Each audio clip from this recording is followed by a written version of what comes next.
Alors, ce que je pourrais commencer par faire, c'est prendre une résolution de me coiffer pour les vidéos de 2021. Ça peut être pas mal.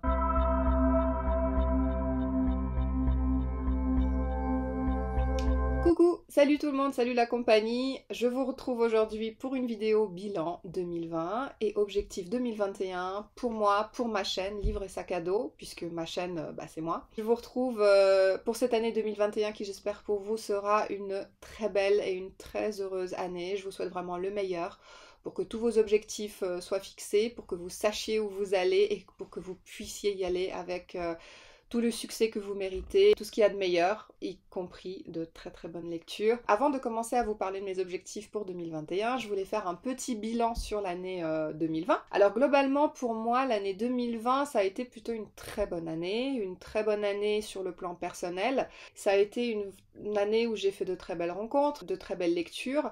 Ça a été une année aussi où je me suis remise activement au sport et c'est peut-être à cause ou grâce à cela que j'ai un petit peu moins lu. Je vous parlerai de mes lectures un peu plus tard. C'est par contre la dernière partie de l'année, les 2 derniers mois de l'année qui ont été les plus pourris pour moi. Ce qui s'est passé, c'est que j'ai fait une espèce de grande prise de conscience à mon anniversaire qui a lieu en octobre et j'ai pris une décision très importante de continuer en fait ma vie seule. Ça a été une décision très très très dure à prendre parce que j'ai été effectivement en couple pendant de nombreuses années et je pense que j'ai pris la bonne décision pour tout le monde, pour moi et aussi pour mon ancien compagnon, et j'espère que pour nous cette décision sera synonyme d'un rebondissement pour tous les deux et qu'on trouvera notre bonheur chacun de notre côté parce qu'ensemble visiblement on ne trouvait pas le bonheur qu'on méritait. Je suis pleine de gratitude envers cette personne et elle restera toujours dans mon cœur, mais je crois que quand il y a une décision importante à prendre, il faut la prendre. Et d'où mon absence sur ma chaîne pendant tout le mois de décembre, parce que je n'ai pas réussi à concilier lecture et déménagement. Mon chat s'est enfui pendant le déménagement, il a eu très peur et il a réussi à s'enfuir. Ne sachant où il habitait, il a donc disparu et au bout de 13 jours de recherche très active, j'ai réussi, grâce, je sais pas, à un coup du destin, à le retrouver le 30 décembre. J'ai repris goût à la vie. J'y ai perdu la moitié de mes cheveux, j'y ai perdu beaucoup de ma santé, que j'essaye d'ailleurs de reprendre un petit peu en main en ce moment. Mais je suis très heureuse de l'avoir retrouvé, je n'en reviens pas encore. Et je peux vous dire que je lui fais vivre la meilleure des vies qu'il puisse avoir en ce moment. Si vous voulez des astuces pour retrouver votre chat, bah écoutez, écrivez-moi. Je peux peut-être vous aider. J'ai donc pu reprendre tout doucement goût à la vie. Depuis le début 2021, je prends le train pour aller travailler, j'ai donc beaucoup plus de temps pour lire, plus de 2 heures, minimum 2 heures par jour pour la lecture, mais je peux en consacrer jusque 3 heures par jour pour la lecture, donc c'est top parce que ça me change vraiment la vie et ça me permet à ce moment-là, le soir, d'avoir plus de temps pour faire du sport et d'autres activités. 2020 pour moi, ça a été aussi une année de sport. J'ai passé beaucoup de temps à faire des activités cardio. J'ai fait du cardio. J'ai passé de nombreuses heures le cul sur ma selle. J'ai passé de nombreuses heures à courir, à marcher. Et par conséquent, j'ai lu un petit peu moins en 2020 qu'en 2019, puisque j'ai lu 20 livres de moins, j'ai lu que 62 livres en 2020, contre 82 en 2019. J'ai eu de très bonnes lectures. En tout cas, 2020, ça a été pour moi aussi l'année du lancement de ma chaîne, donc pour moi, ça a été une année en fait finalement assez prolifique.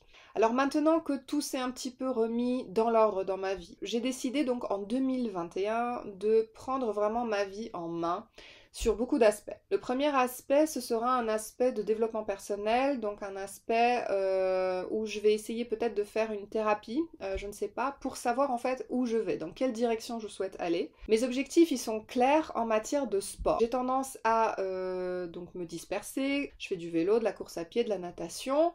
Bon, la natation un petit peu moins en ce moment parce que les piscines sont fermées, le vélo aussi parce que les routes sont enneigées chez moi. En tout cas, je continue le running. Et je pratique aussi le pilate, là aussi mon club étant fermé. J'essaye maintenant d'intégrer dans ma routine quotidienne du yoga, du run et aussi du renforcement musculaire, ce qui n'est pas forcément ma tasse de thé. Mais j'ai découvert une application qui s'appelle Allo Move que je vous conseille vraiment, elle est merveilleuse, elle est payante, elle vous coûte à peu près 8 € par mois si vous prenez l'abonnement annuel et en fait c'est une mine de vidéos. Vous pouvez faire du pilates, du yoga, du renforcement, de la danse, tout ce que vous voulez, de la méditation. La seule contrainte c'est qu'il faut parler anglais parce que toutes les vidéos sont en anglais. Je dois faire du renforcement musculaire, tout ce qui est sangle abdominale. J'ai perdu énormément de poids. Et en fait, tout est parti dans les muscles, quoi. Pour l'année 2021, je souhaite continuer des activités sportives. C'est bien sûr la randonnée et puis aussi d'autres sports divers. Mais pour éviter d'être dispersée, il faut que je me trace un objectif clair. En tout cas, je compte toujours vous accompagner dans mes vidéos vlogs, mais je manque un peu de matériel pour le faire. Donc il faut absolument que j'investisse dans un très bon logiciel de montage, dans un bon appareil photo. Il me faut aussi une bonne lumière pour pouvoir vous filmer les vidéos dans de bonnes conditions. Donc ça c'est un objectif un peu purement financier et y consacrer un petit peu plus de temps. Et un chat qui passe. Bonjour toi. Coucou. Je suis toujours aussi con en 2021. Parlons maintenant lecture. Donc comme je vous disais, en 2020 j'ai un petit peu moins lu. Je me donne juste de continuer en fait les mêmes challenges que l'année précédente. Le premier challenge, c'est mon challenge personnel, à savoir continuer mes sagas. À titre d'exemple, je vais continuer la saga de N.K. Jemisin, Les livres de la Terre fracturés, que j'ai lu récemment, que je vous ai chroniqué dans le dernier vlog. La saga Harry Potter, The Mortal Instruments, la saga de Dmitri Glukovsky qui s'appelle Métro 2033, donc là il me reste Métro 2034 et Métro 2035 à lire. La saga aussi de Neal Shusterman, La Faucheuse, qui a été un coup de cœur pour moi. Je souhaite aussi approfondir un petit peu ma lecture des livres de développement personnel et des livres classiques. Je vais essayer de les aborder d'une manière qui puisse vous paraître simple et qui puisse vous intéresser au mieux. Et puis je souhaite aussi continuer mes challenges personnels qui sont de lire 4 livres de poche par mois. En ce qui concerne les challenges proposés par des personnes extérieures, je vais continuer à suivre le challenge, je le suis d'ailleurs déjà depuis le début de l'année, des gommes Tapal de Eva Benvenitza de la chaîne The Perfect Books Right Now. Elle est présente sur Facebook et sur YouTube et elle propose de dégommer les livres de votre pile à lire en lisant des livres sur des thèmes donnés chaque mois. Les gens postent énormément et c'est vraiment une super communauté que j'adore et que je souhaite continuer. Et d'ailleurs Eva, je te souhaite le meilleur pour cette année 2021. Et puis, je voudrais aussi continuer mes challenges autres, comme le Cold Winter Challenge, dans lequel je suis en plein dedans. Il est derrière moi, regardez. Donc ça, c'est les livres que je dois lire jusqu'à fin février. Voilà, tout va bien.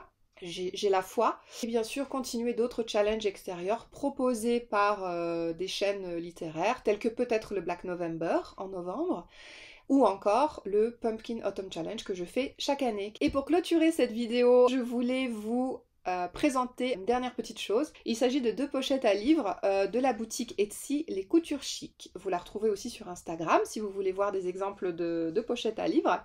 Et j'en ai commandé 2 dans des couleurs assez neutres finalement. C'est déjà plein de poils de chat, c'est génial. Donc le petit est parfait, il convient à des livres de poche en fait, pas trop épais. Le format moyen est juste parfait pour une liseuse ou encore pour des pavés en fait, des pavés en livre de poche. En fait, vous avez la possibilité de choisir votre tissu et de choisir l'intérieur du tissu. Donc là, j'ai un tissu avec l'intérieur noir et ici j'ai un tissu bleu, on va dire un beau bleu canard, j'adore cette couleur, avec un intérieur crème. La qualité est top, les tissus sont magnifiques et donc je vous conseille à 1000% cette chaîne Les Coutures Chic sur Etsy pour vos commandes de pochettes à livres qui aujourd'hui me seront bien utiles dans mon petit train.